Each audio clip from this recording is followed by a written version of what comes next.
Donc la parole est à Madame Valérie Létard pour un rappel au règlement. Madame Létard. Merci Monsieur le Président, Monsieur le Ministre, mes chers collègues. Mon rappel se fonde sur l'article 42 de notre règlement. Il concerne l'organisation de nos débats et la considération que le gouvernement porte à nos travaux.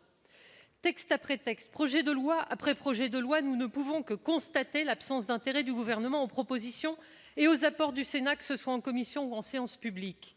Le groupe Union centriste s'indigne de cette situation et souhaite que le gouvernement revienne à la raison. En matière de logement, le Sénat, grâce à son président Gérard Larcher, a organisé la conférence de consensus dès la fin de l'année dernière. Après les annonces brutales du gouvernement sur le financement du logement social, nous avons tous décidé d'aborder le texte élan en étant constructifs et force de proposition. Ce signal n'a déjà pas été perçu puisque le gouvernement a choisi de saisir, comme à chaque fois, l'Assemblée en première lecture. Désormais au Sénat, notre traitement n'est pas amélioré. Chaque groupe politique a travaillé. La commission des affaires économiques et sa rapporteure ont établi il y a 2 semaines un texte de loi dont nous examinons le contenu dès aujourd'hui.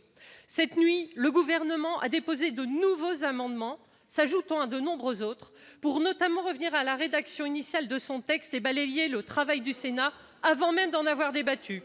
Sans compter le message politique négatif à l'encontre du Sénat que cela représente. Le délai d'examen pour notre commission est pour nous inacceptable. En outre, cette attitude fermée et trop rigide ne laisse augurer qu'une volonté de voir échouer la prochaine CMP, Monsieur le Ministre. À quoi vont servir nos débats? Quel sera le sort de nos avancées? Comment travailler sérieusement et utilement si le gouvernement ne respecte ni nos calendriers, ni nos propositions? Monsieur le Ministre, pouvez-vous nous dire dans quelle direction nous devons aller avec vous? Car c'est bien ce que nous voulons, aller avec vous en direction de l'intérêt de nos concitoyens et d'une politique territoriale équilibrée et juste.